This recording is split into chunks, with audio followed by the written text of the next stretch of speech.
Basisschool De Brege op het Heidenskip takken hier augustus dichtmatten. Er binnen nog maar 33 leerlingen. Dat is nog net onder de norm van 23, maar onderwijskoepel Nijengaast wil dat net afwachten. Wij willen kwaliteit van onderwijs, blijven echt naar de toekomst staan. Dat doen we nu zelfs, maar echt naar de toekomst staan. En daarom zullen wij toch ingrijpende maatregelen nemen moeten om gewoon goed kwaliteit van onderwijs te hebben.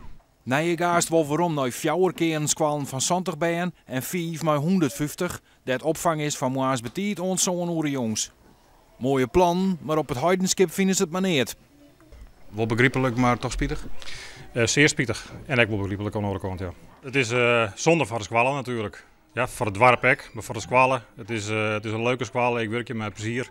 Ouders die het zenderplan binnen hadden krachten bondelen in een commissie. We hebben al 2 keer bij elkaar geweest in het Kortskofketiet als commissie zijn. We hebben dus orenskwaal benaderd die ik sluiting bedreigd worden. Waaronder Malk waar ik, daar staan wij erg mee in contact. En we hebben het plan oppakt om volgende week een maalkoor om de tafel zitten te gaan om bepaalde stappen te ondernemen. We hebben een hartstikke mooie dorpsschool. En wij willen hem heel graag houden. We zitten nog net aan het minimum leerlingen van 23, zelfs nog boven de 30. Dus wij zijn het er gewoon net mee eens. Maar het onderwijs zou qua kwaliteit verbeteren, is dat net belangrijk? Het onderwijs is hier hartstikke best. Als je weet wel wat voor CITO-toetsen hier halen worden, het zijn alle hier HAVO-VWO-leerlingen. Dus ik denk dat het net aan de kwaliteit luidt van deze Lietse scholen. Maar in het Heidenskip hebben we ook oren in de hand. En als we zorgen naar de toekomst, zorgen wij dat het heel dit meer onder druk komt te staan. Als wij met steeds groter te kwatten komen te zitten, dan zullen wij ook maatregelen nemen op al onze scholen. In Gaastelonsleert verliezen 4 dorpen haar basisscholen. Toch blijven die meerskippen leefbaar, denkt de gemeente, die het voorstander is van de plannen.